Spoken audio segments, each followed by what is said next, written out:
Ame a sua igreja. Vamos abrir nossas Bíblias lá em 1 Tessalonicenses, capítulo 5, o versículo 14. Primeira carta de Paulo aos Tessalonicenses, capítulo 5, verso 14, também o verso 15. 1 Tessalonicenses 5, 14 e 15. A palavra do Senhor nos diz assim: exortamo-vos também, irmãos, a que admoesteis os insubmissos, consoleis os desanimados, ampareis os fracos, e sejais longânimos para com todos.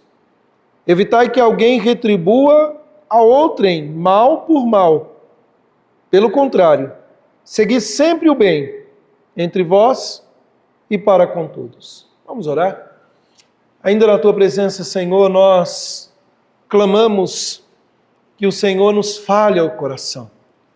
Como acabamos de orar, clamando pela vida das nossas crianças, que o Senhor as abençoe, também oramos por nós, Senhor. Leva cativo, Senhor, os nossos ouvidos, nosso pensamento. Senhor, que possamos acolher a Tua palavra, de forma, Senhor, ao sairmos daqui, saiamos desejosos de praticar aquilo que vamos ouvir. Louvado seja o Teu nome, Senhor, que nos permite chegar à Tua presença com cada ato deste culto, mas também louvado seja o Teu nome que fala aos nossos corações, é o Deus que se revela. Bendizemos a Ti no nome de Jesus Cristo.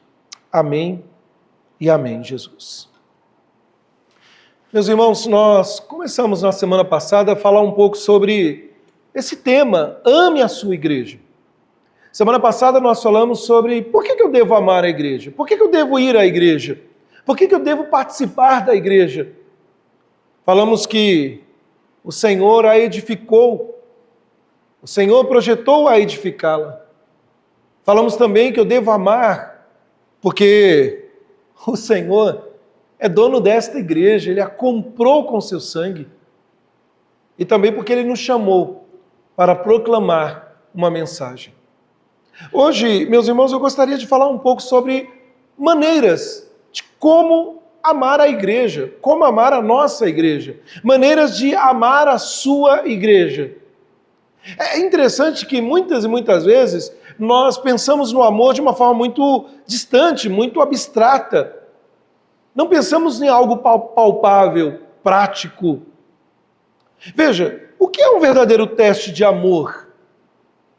Talvez alguém vai dizer que o verdadeiro teste de amor é dar chocolates, flores, até mesmo um jantar agradável para demonstrar amor. Seja o marido para a esposa para o marido, seja o presbítero que falou tanto de churrasco e não chamou. Se expressa em atos, muitas vezes.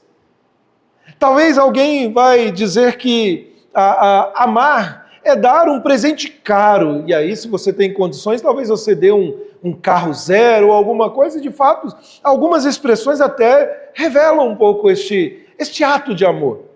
Mas quando nós falamos da igreja, quando nós falamos da casa do Senhor, como nós expressamos esse amor? Talvez alguém vai dizer assim, é dar uma grande oferta. Ou então talvez trazer alguns sacos de cimento ou blocos para construir alguma área da igreja. E aí poderíamos falar de muitas e muitas coisas. De fato, nós fazemos isso por amor à igreja. Assim como também ao dar chocolate, flores, um jantar agradável, ou um presente caro, ou levar o pastor para comer um churrasco, tudo isso, olha que quem entenda leia, né? Tudo isso pode ser um ato de amor de fato. Porém, a palavra de Deus nos exorta, meus irmãos, a demonstrarmos um amor nos nossos relacionamentos. A palavra de Deus nos exorta, meus irmãos, a um ministério um tanto quanto difícil de praticá-lo, que é o ministério da admoestação, do apoio, do se envolver na vida do irmão, da irmã. Muitas vezes nós estamos numa vida tão corriqueira que termina o culto e a primeira coisa que fazemos é sair correndo. E aí não conseguimos saber o que se passa na vida dos nossos irmãos. não participamos da dinâmica da vida da igreja, e aí não tem como eu saber se meu irmão tem passado por lutas, necessidades, ou se preciso corrigi-lo em suas faltas, porque é minha responsabilidade. A maioria de nós, meus irmãos, não gosta de fazer isso, de exortar. A maioria de nós não gosta de gastar o seu tempo dedicado a outra pessoa. Isso faz parte da natureza humana. Mas nós, meus irmãos, precisamos entender que há um ministério vital no corpo de Cristo que todos nós precisamos entender, praticar, apesar da nossa inclinação natural de evitá-la. Veja, sem esse ministério de admoestação, correção, apoio, mutualidade piedosa, muitos na igreja vão sucumbir às tentações que constantemente bombardeiam o mundo, a carne e o diabo, e pouco a pouco vão se afastando do Senhor. Talvez alguém possa dizer, bom, esse trabalho é o trabalho do pastor, de admoestar. Esse trabalho é o trabalho dos presbíteros, que são a liderança da igreja. E de fato, meus irmãos, com isso não estou dizendo que eles não devam fazer. Na verdade, alguém pode alegar que eles sabem admoestar, por isso devem fazer isso, sim. A admoestação, o ânimo, a exortação, ela é um trabalho especial dos líderes da igreja, como é visto aqui, eu gostaria que você desse uma olhada, no versículo 12, quando o apóstolo Paulo escreve, verso 12, agora vos rogamos, irmãos, que acateis com apreço os que trabalham entre vós e os que presidem no Senhor e vos admoestam. De fato, meus irmãos, aqui essa palavra no grego traz o sentido de instrução, de admoestação. Veja, o termo usado aqui no verso 12 é irmãos. Mas, meus irmãos, mas quando nós vamos para o versículo 14, é interessante porque o apóstolo Paulo, ele agora fala ao mesmo grupo, irmãos. Não apenas aos líderes da igreja, não apenas aos pastores, presbíteros, mas a toda a igreja, e todos devem pacientemente admoestar o indisciplinado, encorajar o desanimado, ajudar o fraco. Nós devemos compreender, meus irmãos, que o ministério, que o chamado de Deus é um chamado para se envolver com pessoas. E todos nós fomos chamados para esse ministério. O apóstolo Paulo, em outros textos, ele repete essa exortação. 2 Tessalonicenses, capítulo 3, verso 15, o apóstolo Paulo também fala com relação a qualquer um que não obedece às instruções da palavra do Senhor, através de Paulo, naquela carta. Então ele diz o seguinte, contudo, não o considerem como inimigo, mas admoestem-no como irmão. Paulo, lá em Romanos, no capítulo 15, o verso 14, ele diz, e a respeito de vocês, meus irmãos, eu mesmo também estou convencido de que vocês mesmos estão cheios de bondade, cheios de todo conhecimento e capazes também de admoestar uns aos outros. Há um teólogo da área de aconselhamento bíblico chamado Jay Adams. Ele, no ano de 1970, ele escreveu um livro, ele lançou um livro sobre, e um movimento, na verdade, sobre o aconselhamento bíblico. E ele chamou o aconselhamento bíblico de, baseado nessa palavra grega, noutético, ou seja, chamado para admoestar. Sabe, já que admoestar uns aos outros é um ministério pelo qual todo o corpo deve se envolver, então ele é um ministério vital para a igreja que amamos. E aqui, meus irmãos, eu quero contextualizar onde nós estamos inseridos nesta carta. O apóstolo Paulo, ele escreveu essa carta a uma cidade chamada Tessalônica. Tessalônica era uma cidade portuária, e não uma cidade qualquer, era uma cidade vital nos dias de Paulo, porque ela estava localizada entre o cruzamento de duas grandes estradas romanas. Agora, é importante destacar o seguinte, a estrada tem em todo lugar, e alguém pode dizer, por que ela era importante? Porque tem duas estradas, ou grandes estradas. Uma coisa nos nossos dias, rapidamente se construir rodovias e estradas que logo se estragam. Diga-se de passagem.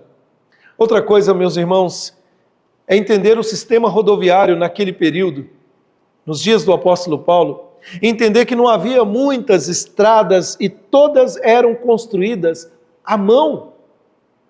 E veja, essa cidade era importante porque ela estava situada entre duas grandes estradas romanas e era um porto que significava que era um lugar agitado. Mais ou menos para a gente comparar um pouco nos nossos dias aqui, é como você sair em pleno horário de pico para chegar em Ribeirão Preto, para buscar algumas coisas que não temos aqui, ou ir para São José do Rio Preto, uma cidade que tem grande confluência de pessoas. Assim era Tessalônica. Agora, Tessalônica era o centro de comércio, e nesse centro de comércio, nessa cidade, havia uma igreja. E meus irmãos, nessa igreja, nós tínhamos pessoas pelas quais o apóstolo Paulo escreve. E veja, a exortação aqui é interessante porque nos versos anteriores ao verso que nós acabamos de ler, nós temos um tom de urgência da parte do apóstolo Paulo, e esta urgência que nós encontramos aqui é para que eles andem de forma alinhada do chamado de Deus. Veja, meus irmãos, Paulo também tinha um relacionamento muito próximo a esta igreja. Um relacionamento que nós podemos dizer pessoal com a igreja. Porque veja, foi ele, o apóstolo Paulo, que fundou a igreja durante a sua segunda viagem missionária. E então ele passou a conhecer melhor aquelas pessoas pelas quais ele estava escrevendo. Talvez Paulo tivesse um fardo muito grande sobre os seus ombros acerca desta igreja, porque ele foi forçado a sair da cidade antes que pudesse concluir o seu trabalho. Isso é narrado lá no capítulo 2, verso 17 e verso 18.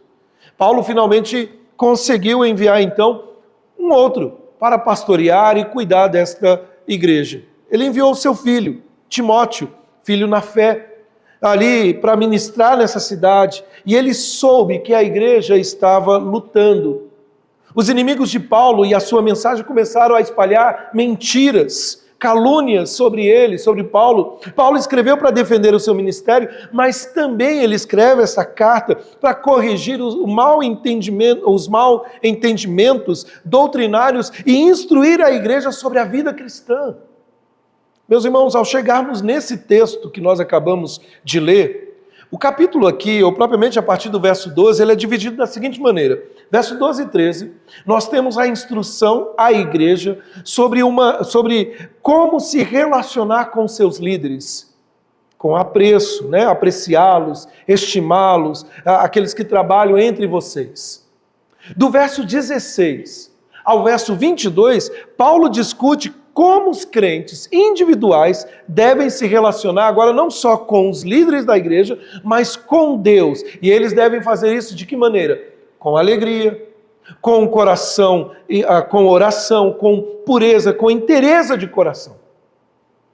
E aí no meio desse verso 16 a 22, no miolo, parece que Paulo sai um pouco do assunto.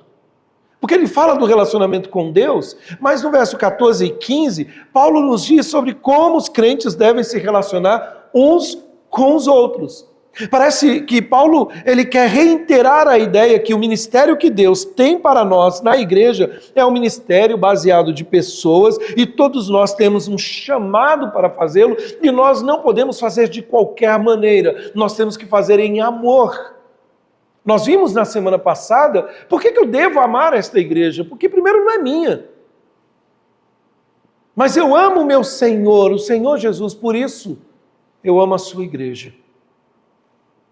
Meus irmãos, agora à tarde eu estava me preparando para vir à igreja e, como é costume, eu sempre gosto de dar uma repassada na mensagem, orar. E o meu coração ficou um tanto quanto apreensivo, não pelas dificuldades deste mundo, das coisas, mas pela igreja.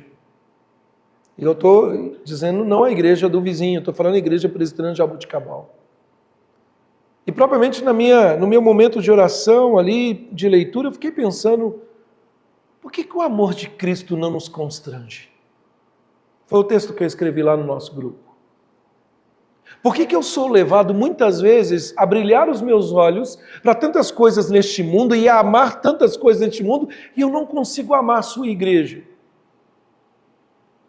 Sabe, meus irmãos, eu acredito fielmente que muitas vezes nós não amamos, não é porque não amamos a Cristo, é porque temos um amor dividido. O amor a Cristo não pode ser dividido. A sua igreja não é dividida. Assim como não podemos separar o pecador do pecado, não tem como você separar o pecador do pecado, você não tem como separar Cristo e a sua igreja. Eu disse na semana passada, não tem como eu dizer, eu amo fulano, mas odeio sua esposa, seu marido. É difícil. Mas nós temos que lembrar que nós estamos falando da igreja preciosa que foi comprada e lavada pelo sangue do Cordeiro.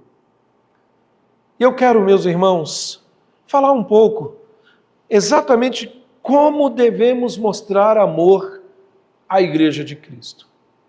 Em primeiro lugar, em amor, exorte os indisciplinados.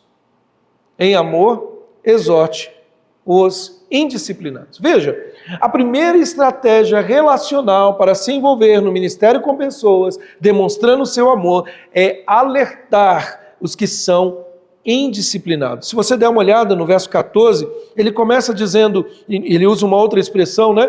Também, irmãos, que admoestei os insubmissos.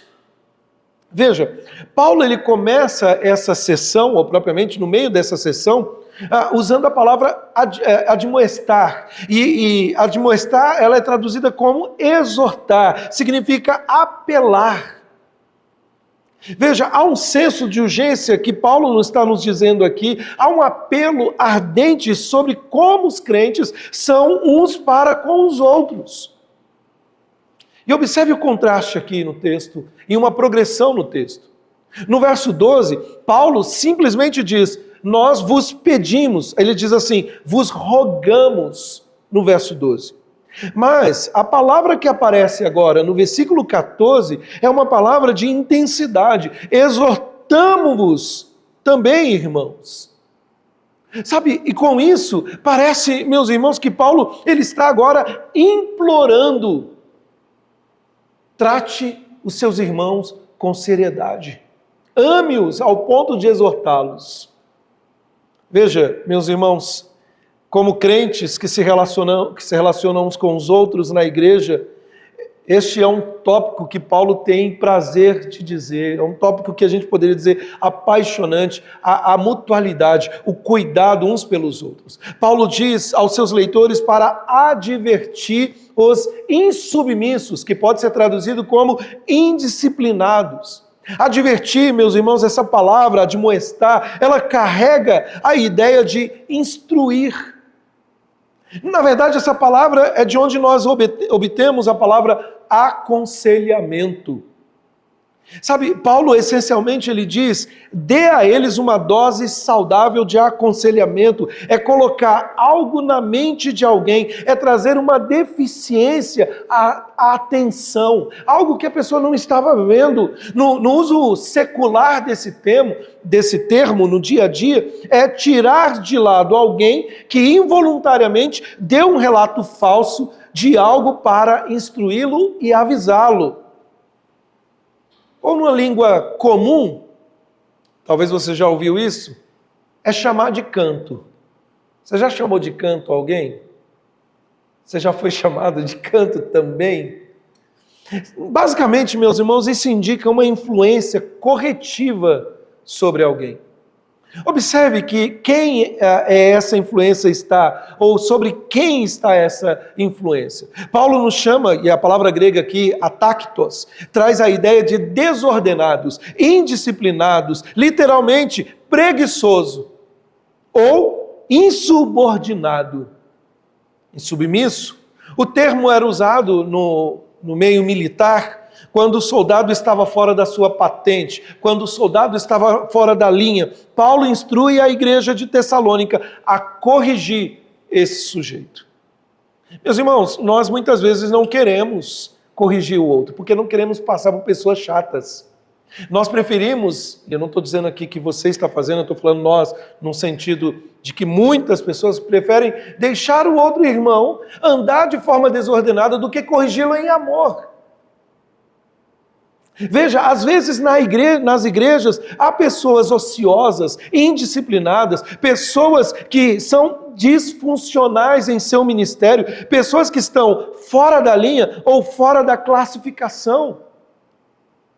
Se dizem cristãs, mas andam de forma desordenada. E essas pessoas que se opõem, são essas pessoas que se opõem ao trabalho da igreja. Elas pararam de cumprir a missão que Deus tem para a igreja e em vez de trabalhar, agora ela passa a se opor a todos e a tudo. Só vê defeito. Não consegue ver que a igreja é a noiva de Cristo, composta de pessoas que são falhas, pecadoras. Sua nova missão não é a missão de Deus, mas trabalham na sua própria agenda. Veja, talvez essas pessoas queiram que as coisas sejam do jeito dela, que tenham as suas preferências, talvez desrespeitem e vão contra a liderança, talvez estejam causando problemas, fofocando, levando outros ao erro. E essas pessoas nunca estão no ritmo, caminhando com a igreja, não com a mentalidade do pastor, mas com a palavra de Deus.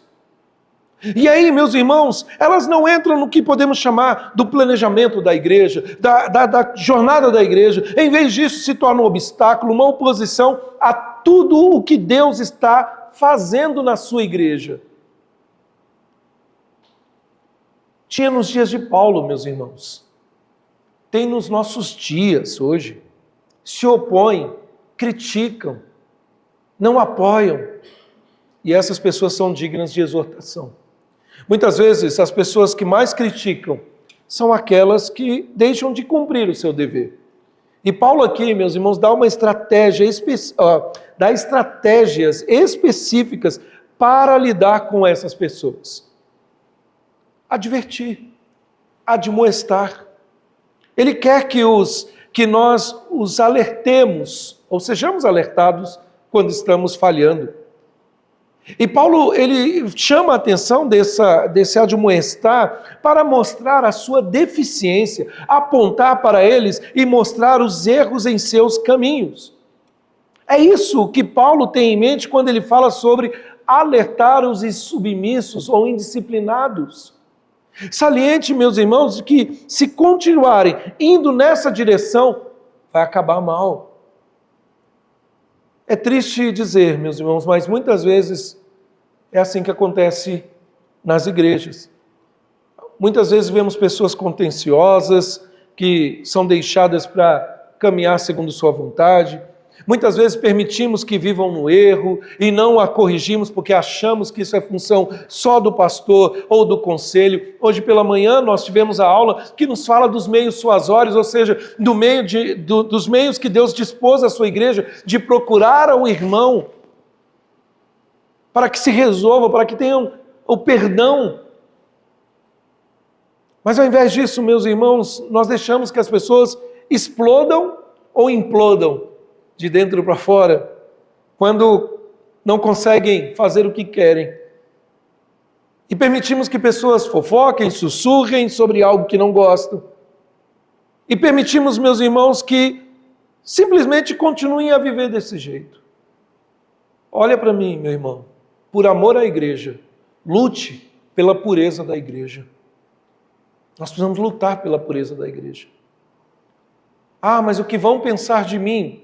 O que vão falar ao meu respeito? Se eu exortar, quem sou eu para exortar fulano de tal? Você é um membro do corpo de Cristo, meu irmão. Agora, aprenda a fazer isso em amor.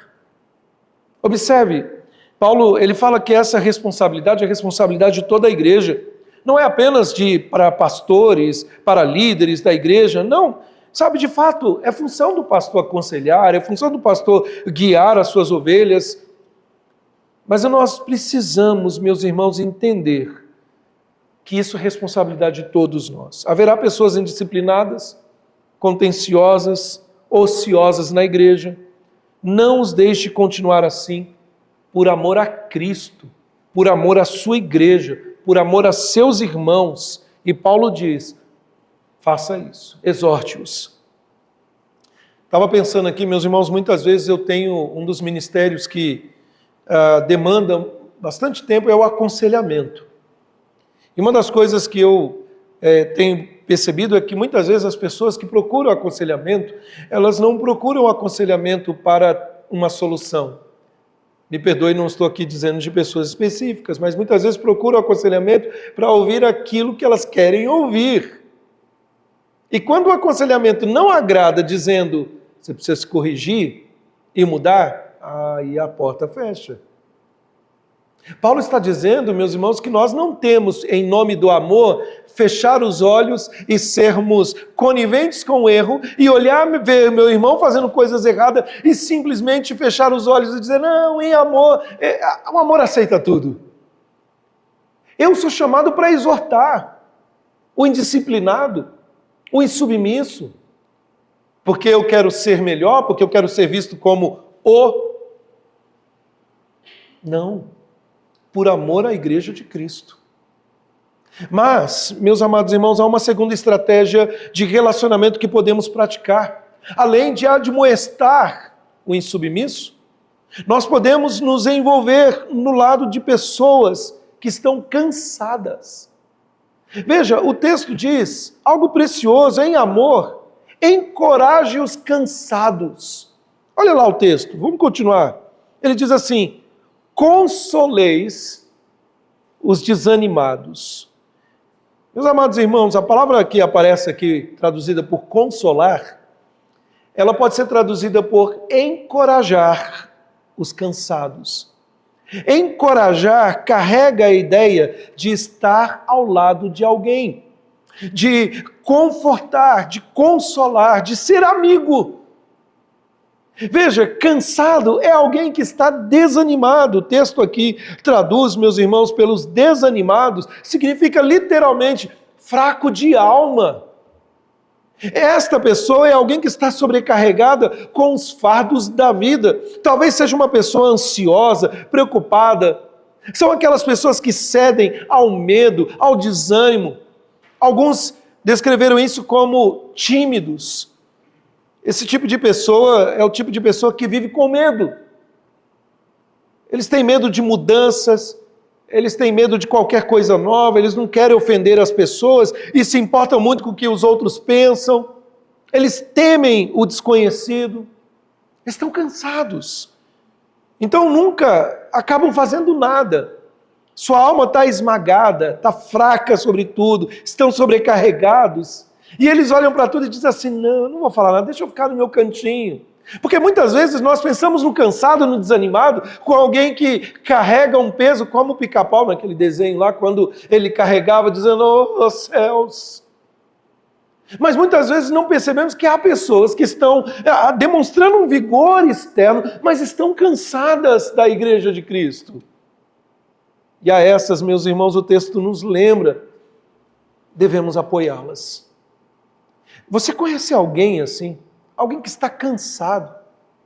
Alguém que pode estar sobrecarregado, lutando sob o peso da vida, cativado pelo medo, pela preocupação, pela ansiedade, alguém que vive com medo das pessoas. Em suma, meus irmãos, são pessoas que frequentemente podem impedir o progresso da igreja. Podem impedir o andamento da igreja, porque são pessoas que não querem nada com nada. Você já ouviu isso? Paulo nos diz que nós devemos ministrar a eles. Nós devemos estar ao lado dessas pessoas. Nós devemos encorajá-las. Nós devemos confortá-las. E de fato nós devemos ser um amigo, um irmão para essa pessoa. Esses tipos de pessoas exigem um investimento pessoal. Eles precisam de discipulado. Talvez você já leu a história de Davi e da sua amizade com um jovem chamado Jonatas, filho de Saul. E serve como um excelente exemplo para nós. Porque Davi estava vivendo uma vida em fuga. O pai do seu melhor amigo, Saul, estava perseguindo para matá-lo.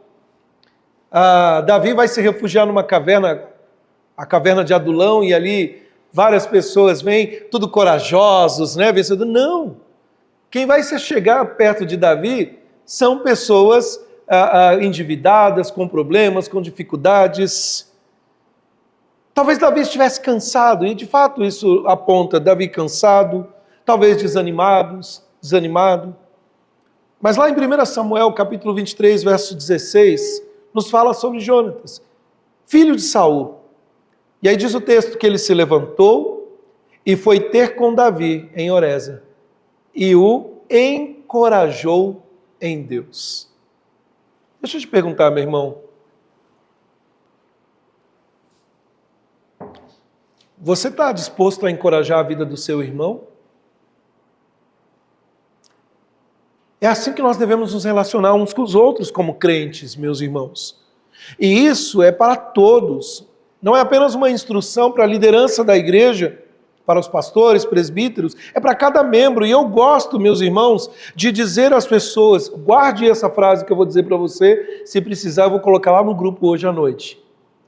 Nem todos somos chamados para ser pastores, mas todos somos chamados para exercer o ministério de pastorear.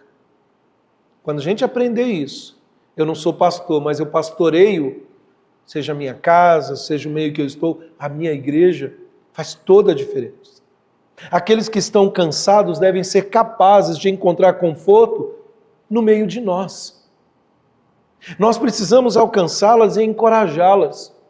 Sabe qual é o problema? Muitas vezes pessoas estão machucadas porque foram buscar o apoio, porque estão cansadas e ao invés de encontrar irmãos que as encorajem, o que ela encontrou? Um irmão mais cansado ainda. E aí no final os dois saem de mãos dadas dizendo, nada presta.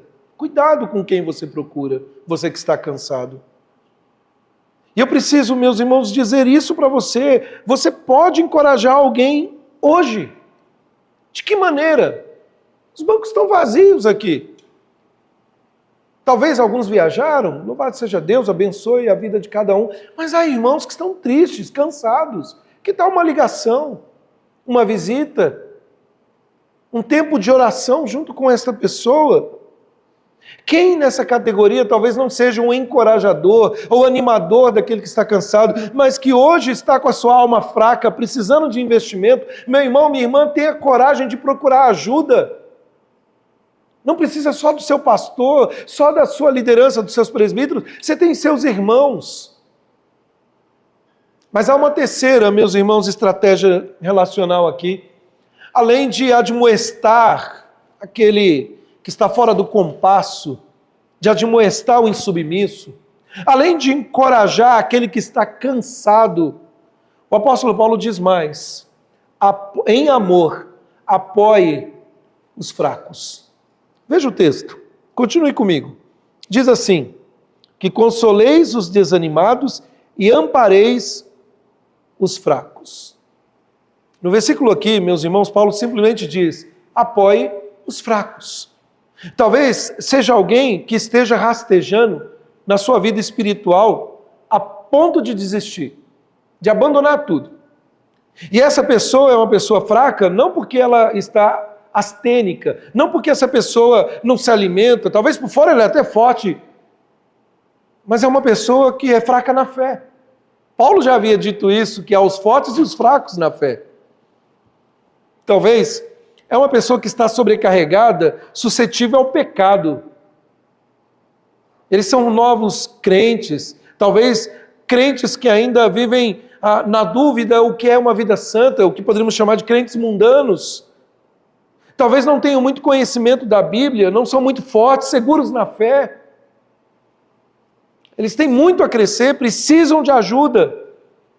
E somos nós, meus irmãos, que devemos estar prontos a ajudá-los. E quando eu falo nós, meus irmãos, somos nós que estamos firmes nos caminhos do Senhor. Você já tentou carregar alguém mais pesado do que você?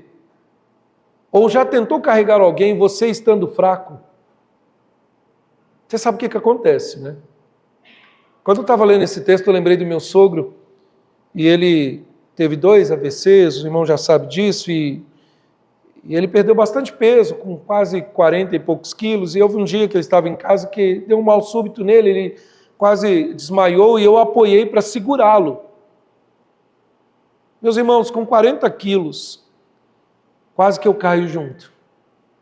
Agora então, graças a Deus, está mais gordinho ele, né? Agora que eu não seguro mesmo. Eu só posso apoiar o fraco se eu estiver forte. Por isso você precisa se alimentar. O presbítero Ivan, na aula hoje cedo, comentou sobre a importância de participar da escola dominical, da escola bíblica dominical, o quanto que nós crescemos no conhecimento da palavra. Paulo nos diz, meus irmãos, que quando se trata daqueles que são fracos, nós devemos apoiá-los. Ele simplesmente diz apoiar os fracos. Apoiar significa ser devotado ou agarrar aqueles que estão carentes de coragem moral, de vontade, estimulá-los a viver uma vida santa. Não massacrar o que está fraco, jogando sobre ele um peso desmedido. É fácil apontar o dedo. É fácil dizer, como pode esse não caminhar comigo? Quando nós apoiamos os fracos, nos apegamos a eles e nos ajudamos nas suas necessidades. Às vezes, meus irmãos, essa palavra para fraco é usada para aqueles que estão fisicamente fracos ou doentes. Mas aqui, parece-nos que Paulo não está falando dessa fraqueza. Paulo está falando da fraqueza da fé, daqueles que estão ainda, no pouquinho que têm, lutando espiritualmente. Talvez prontos para abandonar a fé. Mais uma vez, irmãos, como é fácil olhar para o banco vazio e ver que algumas pessoas faltaram e dizer, fulano não vem para a igreja. Só que esse não é o teste da fé. Não é a frequência em si. Eu sei que é importante ele estar aqui. Mas não me estranha faltar 1, 2, 3, 4, 5 e achar que está tudo bem. Eu preciso procurá-lo. Meus irmãos, eu ouvi certa vez uma frase que me chamou a atenção, queria que você também pensasse nela. A frase dizia assim: ande devagar no meio da multidão. Ande devagar no meio da multidão.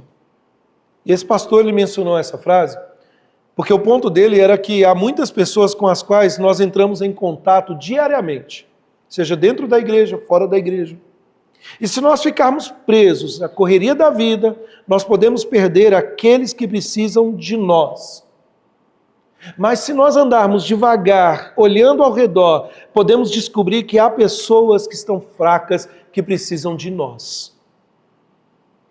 Nós precisamos, meus irmãos, externar o nosso apoio. Nós precisamos estar prontos a amparar, a caminhar junto. Irmãos, nós devemos andar devagar pela multidão. Haverá pessoas em nossas igrejas ou em nossa igreja que está pronta a desistir espiritualmente, talvez simplesmente porque não consegue obter uma vitória sobre o pecado. Talvez no nosso meio haja aqueles que não conseguem compreender a verdade da palavra de Deus e nós não podemos simplesmente massacrá-las achando que elas são inferiores.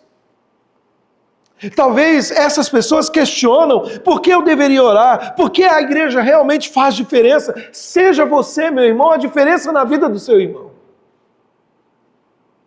Esses tipos de pessoas devem ser capazes de obter ajuda na igreja. Nós precisamos ajudá-las nesse processo de crescimento. Sabe por quê? Senão elas vão embora, senão elas desistem, senão elas se enfraquecem e elas morrem espiritualmente. E se amamos a igreja de Cristo, se amamos o Senhor da igreja, também amamos as pessoas, a igreja dele, e nos relacionamos com essas pessoas. Eu me pergunto, meus irmãos, nessa noite, quem precisa deste apoio? Quem está se sentindo fraco?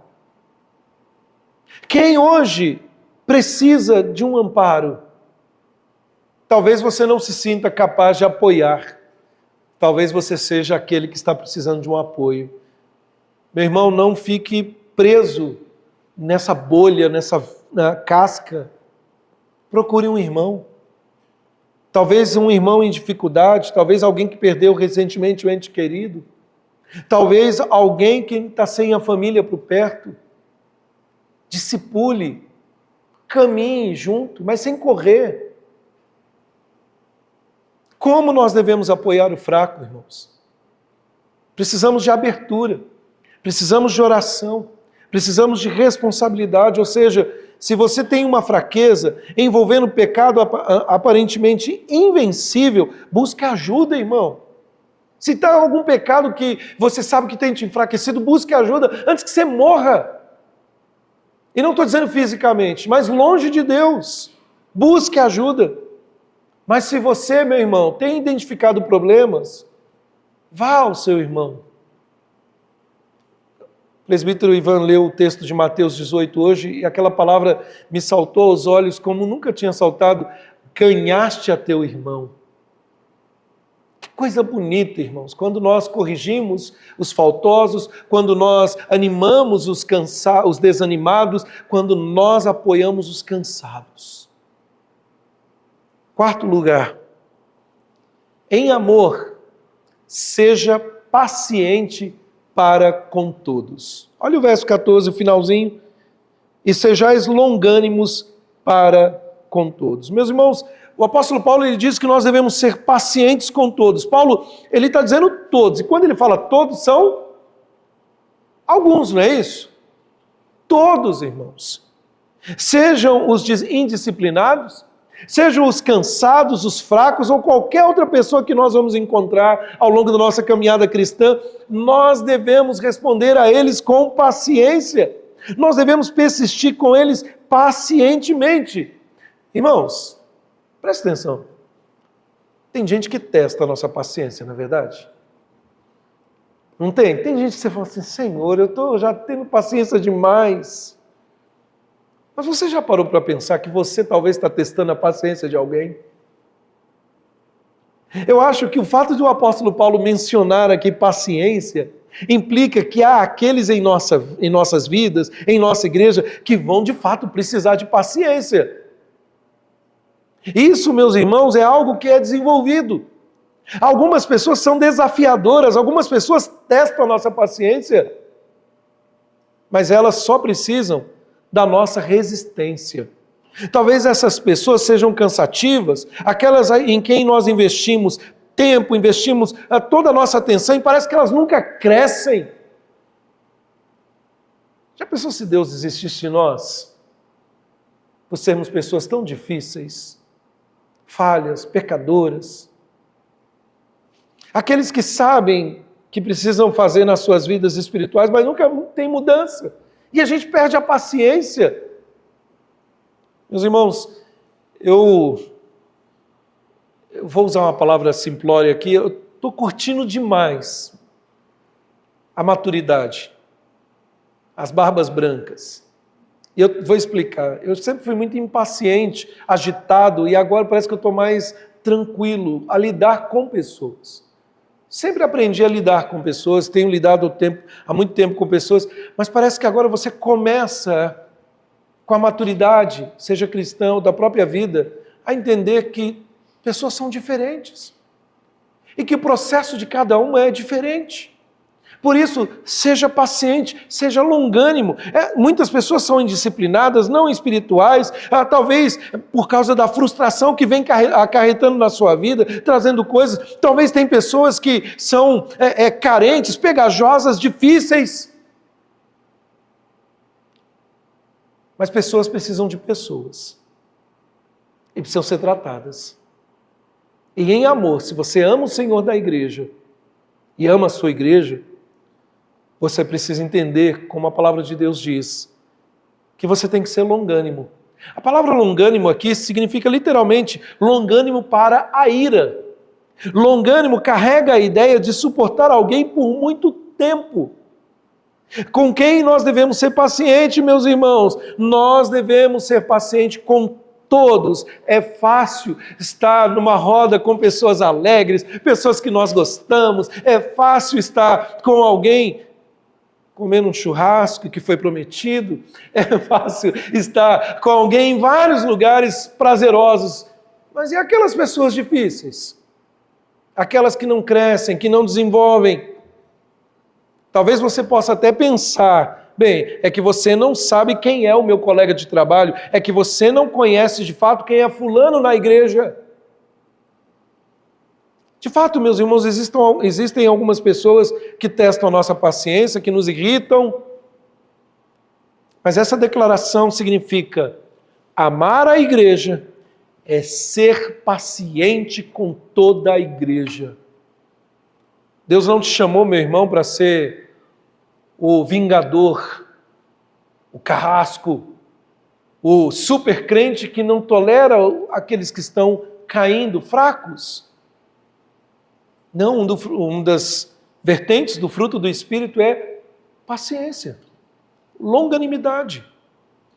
Deus está trabalhando na vida dele como está trabalhando na sua vida. Você precisa entender isso. Quem você conhece que precisa da sua paciência hoje? Talvez não seja a igreja, talvez seja em casa. Sabe, meus irmãos, talvez a pessoa que você precisa exercer paciência seja uma pessoa cansada. E com pessoas cansadas nós queremos menosprezá-las, porque pensamos, se ela soubesse o quão fácil a vida dela é, queria que ela tivesse na minha vida. Talvez a pessoa que você deve exercer paciência seja uma pessoa indisciplinada e nós queremos adverti-la com, me perdoe a palavra, com um tapa na cara, dizendo: acorda, entra na fila, se endireita. Talvez a pessoa seja uma pessoa fraca e a tendência pode ser ficar frustrada, facilmente pensar: por que você não simplesmente não cresce? Por que você não é um crente como eu? Coitado de mim, de achar que estou de pé, sem vigiar para não cair.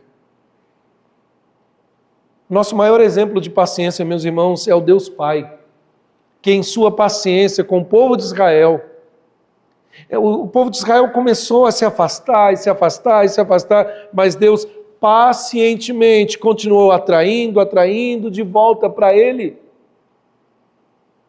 E assim nós devemos ser com aqueles que são desafiadores no corpo da igreja. Ser um cristão em crescimento significa que você está se tornando mais como Cristo. E Ele ama a igreja em sua totalidade. Lembre-se que o amor não é uma emoção, é uma escolha, é uma ordem que fazemos. E envolve paciência. Em último lugar, em amor, persista, persiga o que é bom. Olha o verso 15. Ele diz assim: evitai que alguém retribua a outrem mal por mal. Pelo contrário, segui sempre o bem entre vós e para com alguns, todos. Veja, meus irmãos, esse versículo 15, ele tem tanto um lado negativo quanto um lado positivo. Veja, a declaração negativa é: não retribua mal com o mal. E é interessante que a palavra retribuir aqui traz a ideia de render, de prender. Quando uma pessoa faz algo mal ou pecaminoso contra nós, talvez retribuir seja pagar numa força desmedida. Mas ao invés disso, meus irmãos, a Bíblia nos exorta a resistir ao desejo carnal de revidar ou de buscar vingança contra essa pessoa que percebemos ser o nosso inimigo, ou pelo menos criamos a imagem como nosso inimigo. Nunca devemos buscar a nossa própria vingança, mas nós devemos confiar no Senhor para lidar com isso. Ah, pastor, mas falam mal de mim. Já a declaração positiva nesse texto é: busque o bem. Quando nós planejamos, meus irmãos, nossa mente fica sobrecarregada, nossas emoções são atormentadas por raiva não resolvida. Quando nós ficamos maquinando na nossa mente, quando nós queremos revidar o mal, nossas emoções, elas andam pesadas. Não pensamos claramente, não andamos em paz com o Senhor, não progredimos. E o único trabalho que desenvolvemos é julgar o outro. Mas aqui Paulo dá essa estratégia, meus irmãos. nós precisamos fazer o bem. Mas que bem é esse? Esse bem é mostrar gentileza, é amor, é mostrar o que Cristo quer que você faça, é viver em paz. Veja que o texto aqui, no verso 15, ele usa uma palavra que aqui não está aparecendo, mas no original nós temos. Ele simplesmente diz, evitai. Mas a palavra no original é, veja, evitai que alguém... Ou seja, a ideia é, tenha cuidado, preste atenção. Eu já disse aqui, eu vou repetir. Tome mais cuidado com as suas reações do que com as suas ações. Porque geralmente as ações são planejadas, seja por mal ou por bem. Mas as reações revelam muito do nosso coração. Então veja onde você está pisando. Paulo ele diz que nós precisamos ter cuidado especial de fazer o bem a essas pessoas. E eu concluo, meus irmãos. É fácil lidar com pessoas? Já estou vendo algumas esposas beliscando os maridos. Brincadeira. Não é fácil. É fácil dizer, ame a igreja. Estamos celebrando 100 anos. Glória a Deus por isso. Mas nós precisamos primeiro ter um entendimento. Por que eu amo essa igreja? Eu disse na semana passada, daqui a alguns anos, eu e você, meu irmão, seremos apenas, se Jesus não voltar, história. Talvez alguém lá no futuro vai ver uma foto nossa e vai dizer, olha, fulano de tal estava lá nesse culto aqui, lá no futuro. Olha, o Pedro foi um dos pastores. Mas quando nós pensamos em amar a igreja, não é um projeto temporal que nós vamos cumprir e ir embora. Amar a igreja é entender que é um amor eterno, porque está ligado a Cristo. A sua igreja é eterna. Você já se deu conta que você vai ter que passar a eternidade comigo? Eu já vi um chia aí. Não falou não. Você já se deu conta que você vai viver eternamente com essas pessoas que estão ao seu redor, porque eu creio que os irmãos entregaram a sua vida ao Senhor Jesus Cristo? Esta é a realidade, meus irmãos, de amar a igreja. Se você vai se envolver com pessoas, se você vai trabalhar com pessoas, você primeiro deve entender algumas coisas. Primeiro, nós devemos amar o que Jesus ama. Jesus ama a igreja? Ame então. O seu amor é a igreja. Ele morreu por essa igreja por amor. Paulo nos diz que ele pagou um alto preço, lá em Romanos capítulo 5, sendo nós ainda pecadores. E como que nós expressamos esse amor? Precisamos exortar os indisciplinados, os insubmissos, admoestá-los. Precisamos apoiar os cansados. Há muita gente cansada que precisa de nós. Nós precisamos ser como Barnabé, que foi na vida de Paulo um consolador, aquele que anima o próximo. Nós precisamos encorajar os fracos, talvez fraco mergulhado no pecado. Encoraje os fracos, aqueles que estão caindo ou mesmo estão desanimados. Ore por eles e com eles, leia a Bíblia com eles, exorte, anime o coração dos fracos. Nós precisamos ser pacientes com todos, mesmo que essa pessoa teste muito a sua paciência. E por fim, nós vamos ter que viver em amor à igreja o tempo todo, buscando o que é bom. Porque talvez em algum momento você vai pensar em retribuir, entre aspas, o mal pelo mal. E ao invés de fazer o mal, você deve fazer o bem. Por quê? Porque você tem sangue de barata, como alguns dizem? Não. Porque você ama a igreja de Cristo. Eu estava escrevendo umas últimas linhas aqui, meus irmãos, eu coloquei. Você já ficou feliz quando você estava fraco e alguém estendeu a mão para você? É tão bom, né? Tão bom quando tem alguém que nos anima a caminhar. Você já se sentiu acolhido quando alguém admoestou você porque estava indisciplinado, saindo do trilho? ao ser confrontado, porque é fácil falar que nós devemos fazer, mas quando nós pensamos que outros estão fazendo, será que estão fazendo em amor? Às vezes questionamos, mas ao invés disso deveríamos dizer: Senhor, obrigado, porque eu tenho irmãos que se preocupam comigo. Não aqueles que me dão presentes. Lógico, presente é bom? Claro que é, não tem problema com isso. Mas acima de tudo, pessoas valem mais do que coisas. E você deve demonstrar esse amor a esses seus irmãos em Cristo. Vamos colocar de pé? Vamos orar?